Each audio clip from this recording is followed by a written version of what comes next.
Hello student. Last lecture में अपने discuss किया था केसीएल किरचॉफ्स करंट लॉ के बारे में।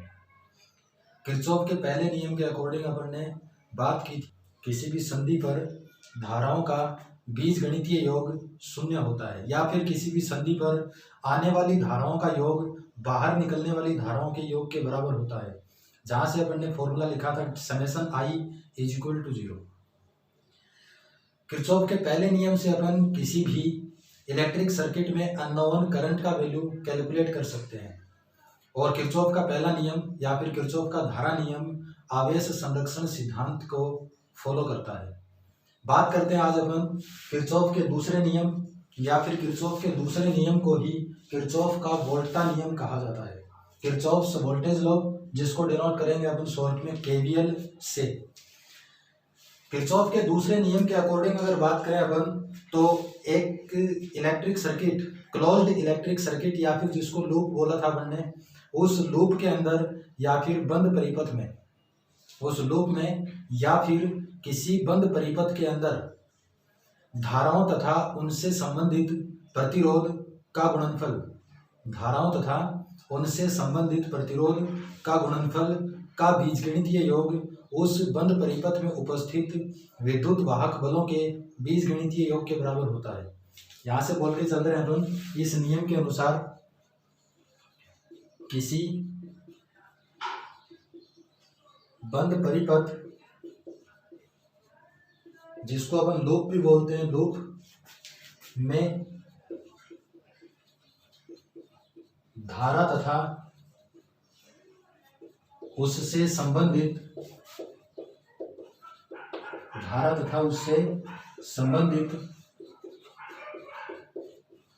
प्रतिरोध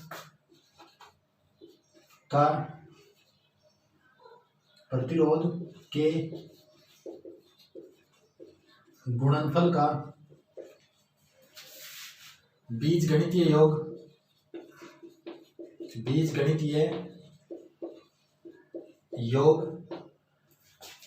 इसमें उपस्थित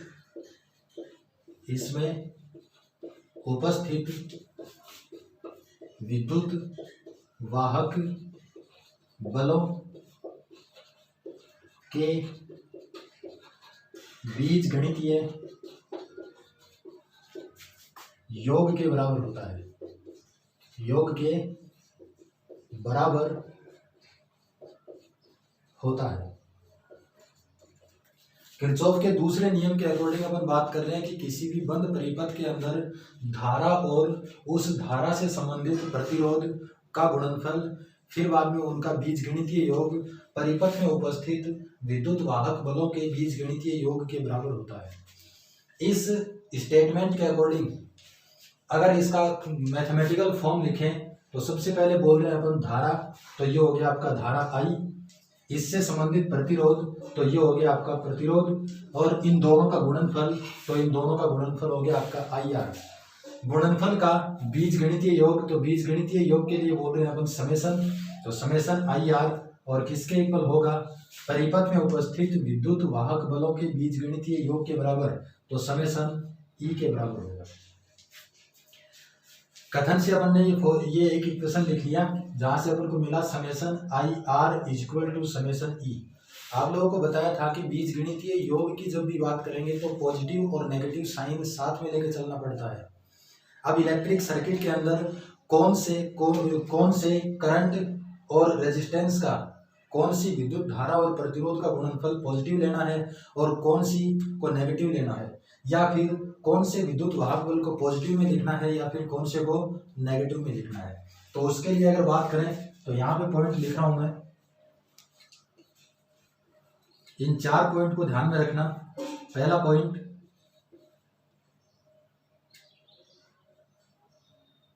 जब धारा की दिशा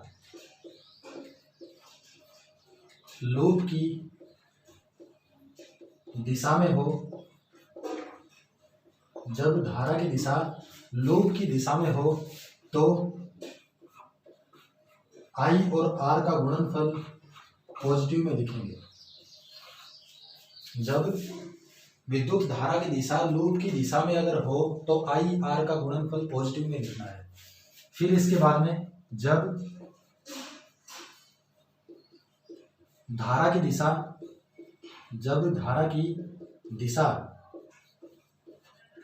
लूप की दिशा के विपरीत दिशा में हो तो आई और आर का गुणनफल नेगेटिव में लिखना है। फिर इसके बाद में बात कर रहे हैं अपन, यदि लूप की दिशा सेल के नेगेटिव से पॉजिटिव टर्मिनल की ओर हो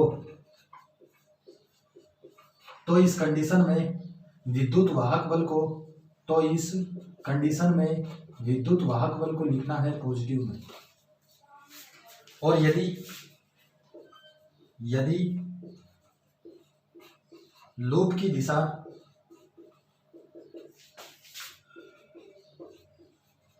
सेल के पॉजिटिव टर्मिनल से नेगेटिव टर्मिनल की ओर हो तो सेल का विद्युत वाहक बल लिखना अपन को नेगेटिव में लिखना है। इन चारों पॉइंट को आप लोग ध्यान रखना कि किसी भी बंद परिपथ के अंदर यदि धारा की दिशा लूप की दिशा में हो तो आई और आर के गुणनफल को पॉजिटिव में लिखना है। यदि धारा की दिशा लूप की दिशा के विपरीत दिशा में हो तो आई और आर के गुणनफल को नेगेटिव में लिखना है। यदि लूप की दिशा सेल के नेगेटिव टर्मिनल से पॉजिटिव टर्मिनल की ओर हो तो सेल का विद्युत वाहक बल पॉजिटिव में लिखना है। फिर इसके बाद में यदि लूप की दिशा सेल के पॉजिटिव से नेगेटिव टर्मिनल की ओर हो तो उस कंडीशन में अपन को सेल का विद्युत वाहक बल नेगेटिव में लिखना है। किसी भी बंद परिपथ के अंदर अपन लूप का डायरेक्शन अपनी मर्जी से ले सकते हैं। किसी भी बंद परिपथ में लूप का डायरेक्शन अपनी खुद की मर्जी से ले सकते हैं। जैसे एग्जाम्पल बोले तो एग्जाम्पल में यहाँ पे बोल रहा हूँ मैं कि ये हो गया आपका एक सर्किट जिसमें सेल और इस सेल का विद्युत वाहक बल है E1।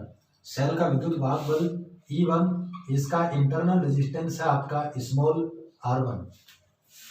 फिर इसके बाद में दूसरा जोड़ दिया इसके साथ, ये पॉजिटिव नेगेटिव, इस सेल का विद्युत वाहक बल E2 और इसका इंटरनल रेजिस्टेंस बोल दिया अपन ने R2। और फिर इसके बाद में साथ में जोड़ दिया साथ में एक बाह्य प्रतिरोध कैपिटल R। सेल E से प्रवाहित धारा मान के चल रहे हैं अपन I1 और सेल E2 से प्रवाहित धारा मान के चल रहे हैं अपन I2। ये एक सर्किट है। इस सर्किट के अंदर क्लोज्ड लूप की बात करें तो इसमें टोटल 2 क्लोज्ड लूप, एक आपका ऊपर का और एक नीचे वाला क्लोज्ड लूप। अब लूप का डायरेक्शन अपनी खुद की मर्जी से मान सकते हैं। लूप का डायरेक्शन अगर बोले तो आप लोग ध्यान रखना कि एक बार जिस डायरेक्शन में करंट हो उस डायरेक्शन में लूप की डायरेक्शन को मान लें।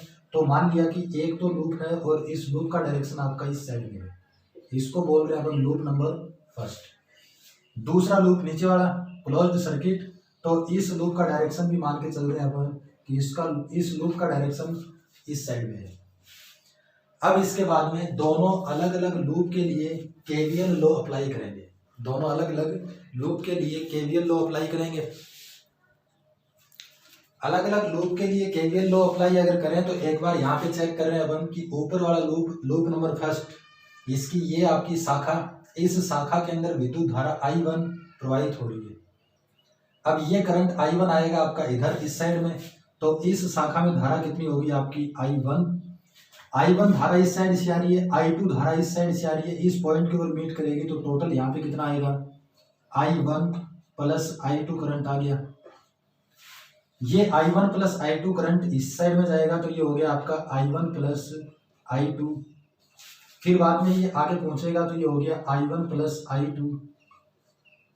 इस ब्रांच में करंट फ्लो हो रहा था आपका I2, तो यहाँ से इस पॉइंट के बाद में इधर करंट निकल जाएगा आपका I2 और बाकी बच गया वो करंट जाएगा आपका I1 इस डायरेक्शन में। केवीएल लॉ अगर अप्लाई करें लूप नंबर फर्स्ट में तो यहाँ पे लिख रहे हैं अपन लूप 1 में केवीएल लागू करने पर, केवीएल अगर लागू करेंगे तो लूप नंबर फर्स्ट की हर एक ब्रांच में देखना, एक ब्रांच ये, एक ब्रांच ये, एक ब्रांच ये, एक ब्रांच ये। पहली ब्रांच की अगर बात करें तो इस पहली ब्रांच के अंदर करंट कितना फ्लो हो रहा है, इस करंट ब्रांच में करंट फ्लो हो रहा है आपका I1 और इस I1 करंट से संबंधित प्रतिरोध है आपका R1। तो धारा I1 और R1 दोनों का गुणनफल यहाँ पे लिख रहे हैं अपन I1 R1 दोनों का गुणनफल। लूप की डायरेक्शन मान के चल रहे हैं अपन इधर और करंट भी आपका इधर ही है। लूप का डायरेक्शन इधर और करंट भी अगर इधर है तो लूप का डायरेक्शन यदि करंट के डायरेक्शन में हो तो उस कंडीशन में I और R के गुणनफल को पॉजिटिव में लिखते हैं। फिर इसके बाद में दूसरी अगर बात करें इस ब्रांच की तो इस ब्रांच में करंट I1 तो है लेकिन इसके अंदर प्रतिरोध नहीं है। प्रतिरोध अगर नहीं है तो I1 और प्रतिरोध का गुणनफल इस ब्रांच के लिए 0। फिर बाद में अगर इस ब्रांच की बात करें तो इस ब्रांच में करंट कितना है आपका I2। इस ब्रांच में करंट फ्लो हो रहा है आपका I2 और इससे संबंधित प्रतिरोध है R2। तो I2 और R2 का गुणनफल, I2 और R2 का गुणनफल, अब इसको पॉजिटिव में ले या फिर नेगेटिव में तो लूप का डायरेक्शन तो आपका इस साइड में है और करंट का डायरेक्शन इस साइड में है। लूप का डायरेक्शन इधर और करंट का डायरेक्शन है इसके ऑपोजिट डायरेक्शन में। और जब लूप का डायरेक्शन करंट के ऑपोजिट डायरेक्शन में हो तो I और R के गुणनफल को नेगेटिव में लेते हैं। तो यहाँ पे लिखते हैं अपन नेगेटिव। फिर इसके बाद में इस ब्रांच की बात करें तो इसमें प्रतिरोध नहीं है तो इसको छोड़ देंगे। फिर इसके बाद में इक्वल, फॉर्मूले के अकॉर्डिंग इक्वल समेशन ई पुट करना है। समेशन ई का मतलब इस लूप नंबर फर्स्ट में उपस्थित विद्युत वाहक गोलों का बीजगणितीय योग। तो यहाँ से अपन ने बोला था कि यदि लूप का डायरेक्शन आपका क्या है, सेल के नेगेटिव से पॉजिटिव टर्मिनल की ओर हो। यहाँ से लूप का डायरेक्शन इधर है, नेगेटिव से पॉजिटिव की ओर अगर है तो विद्युत वाहक बल को पॉजिटिव में लिखेंगे। तो यहाँ से E1 को लिख दिया पॉजिटिव में। फिर इसके बाद में दूसरा सेल उपस्थित है इस लूप के अंदर आपका E2। तो E2 के लिए बोल रहे हैं अपन कि लूप का डायरेक्शन इस सेल के पॉजिटिव से नेगेटिव की ओर अगर है तो सेल का विद्युत वाहक बल नेगेटिव में लिखेंगे, तो माइनस में E2। लूप नंबर फर्स्ट के लिए कंप्लीट कर लिया तो यहाँ से इसको बोल दिया अपन ने इक्वेशन नंबर फर्स्ट। फिर इसी तरीके से इक्वेशन नंबर 2 में केवीएल लॉ अप्लाई करें तो यहाँ पे बोल रहे हैं अपन लूप 2 के लिए, लूप 2 की अगर बात करें तो लूप नंबर सेकंड में बोल रहे हैं अपन एक ब्रांच तो है आपका ये वाला, एक ब्रांच ये, एक ब्रांच ये और एक ब्रांच ये। अगर इस ब्रांच की बात करें तो इस ब्रांच में I2 करंट है और इससे रिलेटेड प्रतिरोध कितना है R2। इस ब्रांच में करंट I2 और रिलेटेड प्रतिरोध R2, तो इन दोनों का गुणनफल I2 R2। लूप का डायरेक्शन कौन सी डायरेक्शन में है, लूप का डायरेक्शन इधर और करंट का डायरेक्शन भी इधर ही है। लूप और करंट का डायरेक्शन दोनों एक ही डायरेक्शन में, तो I और R के गुणनफल को पॉजिटिव में लिखेंगे। फिर इसके बाद में इस ब्रांच की बात करें तो इसमें प्रतिरोध उपस्थित नहीं है तो इसको छोड़ देंगे। इस ब्रांच की बात करें तो इस ब्रांच में करंट कितना है I1 प्लस I2 और इससे रिलेटेड प्रतिरोध कितना है R। तो दोनों का गुणनफल हो गया आपका I1 प्लस R2 और इनटू में R। डायरेक्शन अगर देखें तो लूप का डायरेक्शन आपका इस साइड में और करंट का डायरेक्शन भी इधर ही है, तो दोनों का गुणनफल प्लस में लिखेंगे। फिर इसके बाद में एक ब्रांच आपका ये, इस ब्रांच के अंदर प्रतिरोध उपस्थित नहीं है तो इस ब्रांच को छोड़ देंगे। फिर इसके बाद में इक्वल इस लूप नंबर सेकंड के अंदर, लूप नंबर 2 में टोटल विद्युत वाहक बल कितने उपस्थित है, तो एक ये है और एक ही उपस्थित है। कितना है, टोटल एक ही उपस्थित है। लूप का डायरेक्शन अगर चेक करें तो लूप का डायरेक्शन आपका इस तरीके से है, इस साइड से, मतलब सेल के नेगेटिव से पॉजिटिव की ओर और सेल के नेगेटिव से पॉजिटिव की ओर अगर लूप का डायरेक्शन हो तो विद्युत वाहक बल को लिखते हैं अपन प्लस में। ये हो गया आपका इक्वेशन नंबर 2। अब इक्वेशन नंबर फर्स्ट और इक्वेशन नंबर सेकंड को कैलकुलेट करके अपन हर एक ब्रांच में करंट का वैल्यू या फिर अननोन ईएमएफ का वैल्यू कैलकुलेट कर सकते हैं। इसके लिए एक छोटा सा एग्जांपल लेके चलते हैं। एग्जांपल में बोल रहा है अपन को, एग्जांपल नंबर 6.2। इस एग्जांपल में दे रखा है कि एक सेल है आपका ये वाला, जिसका ईएमएफ 14 वोल्ट गिवन है। इस सेल से प्रवाहित विद्युत धारा है आपकी I2। दूसरा सेल है आपका जिसका ईएमएफ 10 वोल्ट, इस सेल से प्रवाहित धारा है आपकी I1। ये प्रतिरोध 4 ओम, ये 6 ओम और ये प्रतिरोध 2 ओम। यहाँ से बोल रहा है कि करंट I1 इधर आ रहा है, करंट I2 इधर से आ रहा है। इस पॉइंट के ऊपर दोनों अगर मिलेंगे तो I3 का वैल्यू किसके इक्वल बोल सकते हैं अपन, I1 प्लस I2 के इक्वल बोल सकते हैं। I1 करंट इधर से आ रहा है, I2 इधर से, तो I3 का वैल्यू I1 प्लस I2 के इक्वल बोल सकते हैं। ये I3 का वैल्यू I1 प्लस I2 आपका यहाँ तक आएगा, फिर इसके बाद में इधर यहाँ तक पहुँचेगा I1 प्लस I2 और इस पॉइंट के ऊपर आके डिवाइड होएगा। इस लाइन में करंट कितना था I1, तो I1 इधर निकल गया, बाकी आपका I2 आगे निकलेगा।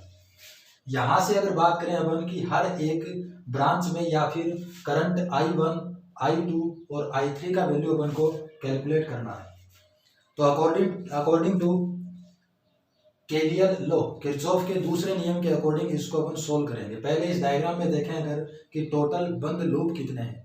टोटल बंद लूप की बात करें तो एक लूप आपका ऊपर वाला और एक लूप नीचे वाला। ऊपर वाले लूप की अगर बात करें तो इसके अंदर लूप का डायरेक्शन अपनी मर्जी से मान सकते हैं। मान के चल रहे हैं अपन कि लूप का डायरेक्शन आपका इस साइड में है। अपन मान के चल रहे हैं कि लूप का डायरेक्शन किधर है, इस तरीके से लूप का डायरेक्शन, जिसको लूप नंबर फर्स्ट बोल दिया। एक आपका बंद सर्किट ये है, तो इस लूप का डायरेक्शन भी अपन मान लेते हैं कि इस लूप का डायरेक्शन भी इस साइड में है और इसको बोल दिया लूप नंबर 2। केवीएल लॉ के अकॉर्डिंग हर एक लूप में केवीएल लॉ अप्लाई करेंगे और इक्वेशन लिखते हैं। तो यहां से लिख रहा हूं मैं, लूप 1 में केवीएल लागू करने पर इक्वेशन नंबर 1 में, अगर लूप नंबर 1 में केवीएल लागू करें तो लूप फर्स्ट का ब्रांच एक ये, इस ब्रांच में करंट कितना है आपका, करंट है I2, लेकिन इस ब्रांच में प्रतिरोध नहीं है तो इसको एक बार छोड़ देंगे। फिर बाद में एक ब्रांच हो गया आपका ये वाला, इसमें करंट I2 लेकिन प्रतिरोध नहीं है तो इसको भी छोड़ देंगे। फिर बाद में एक ब्रांच आपका ये, इस ब्रांच में करंट कितना, इस ब्रांच में करंट I1 है और इससे रिलेटेड प्रतिरोध कितना है 6 ओम, तो करंट और प्रतिरोध का गुणनफल कितना आएगा 6I1।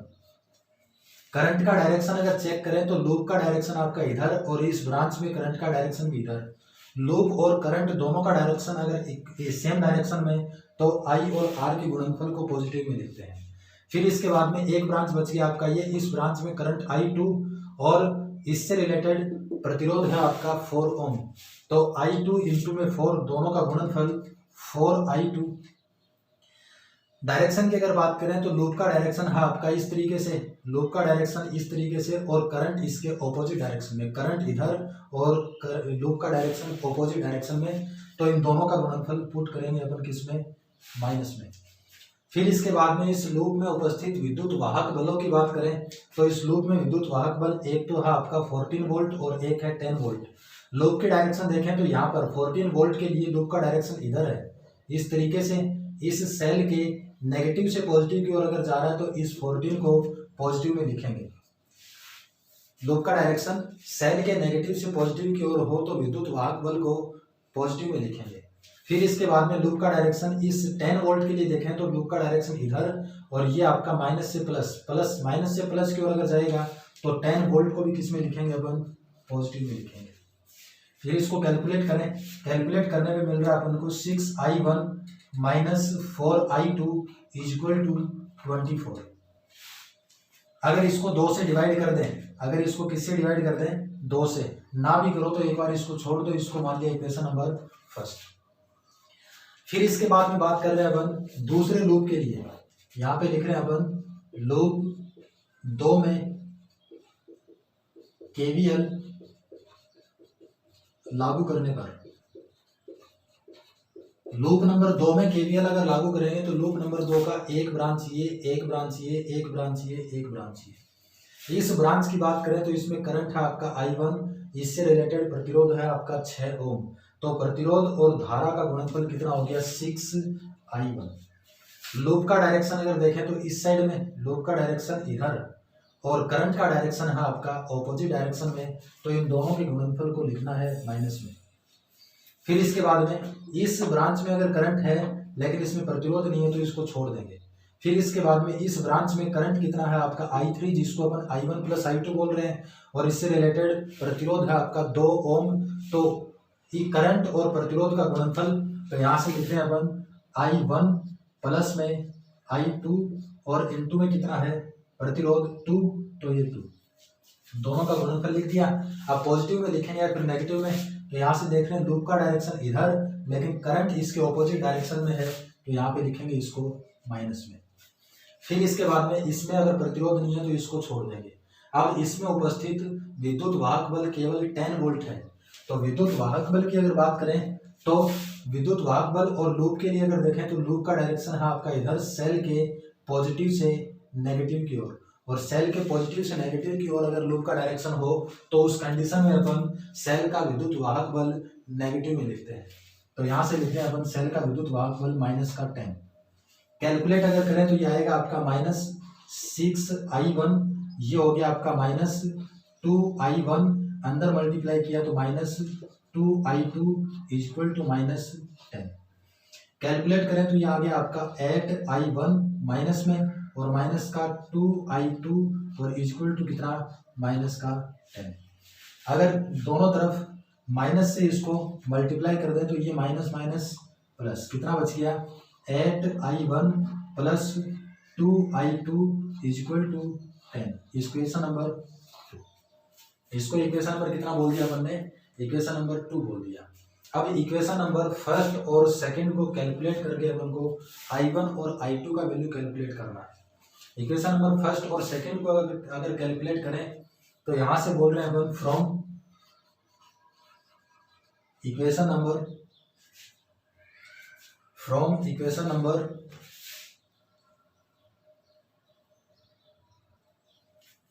यहाँ से इसको अगर कैलकुलेट करें तो इक्वेशन नंबर फर्स्ट में से प्लस करना अपन को, इक्वेशन नंबर फर्स्ट में प्लस करना है, इक्वेशन नंबर 2 को मल्टीप्लाई करके प्लस करना है। यहाँ से बोल रहे हैं आगे अपन कि इक्वेशन नंबर 1 के अंदर इक्वेशन नंबर 2 को 2 से गुणा करके जोड़ना है। तो इक्वेशन नंबर फर्स्ट कितना है आपका 6I1 minus 4I2 equal to 24। Equation number 2 को गुणा करना है 2 से, तो यह आएगा आपका 8I1 plus 2I2 equal to 10, और इसको मल्टीप्लाई किससे कर रहे हैं अपन 2 से। वापस अगर एक बार लिखें इसको तो यह आएगा आपका 16I1 plus 2I2 equal to 20। अब यदि इन दोनों को प्लस करें अपन, इन दोनों को प्लस करें तो 6 और 16 कितना हो गया 16 और 6 22I1, ये इससे कैलकुलेट करेंगे तो ये इससे कैंसिल आउट और बच गया कितना आपका 24 और 20 कितना हो गया 44। यहाँ से I1 का वैल्यू मिला अपन को 2 एम्पियर। यहाँ से I1 का वैल्यू कितना मिल गया 2 एम्पियर। इस I1 के वैल्यू को इक्वेशन नंबर फर्स्ट में पुट कर दो या फिर इक्वेशन नंबर 2 में पुट करो, I2 का वैल्यू कैलकुलेट करेंगे। यहाँ से बोल रहे हैं अपन कि equation number from equation number first 1 के अंदर I1 का वैल्यू पुट करेंगे तो ये है आपका 6, I1 का वैल्यू है 2, फिर बाद में -4 इंटू I2 और इक्वल टू है आपका 24, 6 दूनी 12 -4I2 इक्वल टू 24। इसको अगर इस साइड में लें और इसको इधर लेके आए तो ये बनेगा आपका 12 है, और माइनस में कितना 24 और इक्वल टू 4I2, ये बच गया आपका माइनस का 12 इक्वल टू 4I2, और I2 इक्वल टू वैल्यू आएगा आपका -12/4 या फिर I2 equal to -3 ampere. I2 का वैल्यू मिल गया आपको -3 एम्पियर। I3 की वैल्यू की अगर बात करें तो यहाँ पे अपन ने बोला था कि I3 का वैल्यू I1 प्लस I2 के इक्वल है, तो यहाँ पे बोल रहे हैं कि we know that I3 equal to I1 plus I2। I3 equal to I1 का वैल्यू बोल रहे हैं अपन 2 माइनस I2 का वैल्यू है आपका -3, तो ये हो गया 2 - 3, I3 इक्वल टू बच गया -1 एम्पियर। तो इस टाइप से अपन केवीएल लॉ अप्लाई करके किसी भी बंद सर्किट की हर एक ब्रांच में करंट का वैल्यू कैलकुलेट कर सकते हैं। फिर इसके बाद में अगर बात करें कि केवीएल लॉ जो है वो किस नियम को फॉलो करता है। इसके बाद में अगर बात करें कि केवीएल लॉ या फिर किरचॉफ का दूसरा नियम किस नियम को फॉलो करता है, तो यहाँ से बोल रहे हैं अपन कि किरचॉफ का दूसरा नियम, इस बात को आप लोग ध्यान रखना, किरचॉफ का दूसरा नियम केवीएल, और ये फॉलो करता है किसको, ऊर्जा संरक्षण के सिद्धांत को, ऊर्जा संरक्षण सिद्धांत को फॉलो करता है। केवीएल या फिर किरचॉफ का दूसरा नियम ऊर्जा संरक्षण के सिद्धांत को फॉलो करता है, और केसीएल किरचॉफ का पहला नियम फॉलो करता है आवेश संरक्षण के सिद्धांत को। आज के लिए बस इतना ही। Thank you.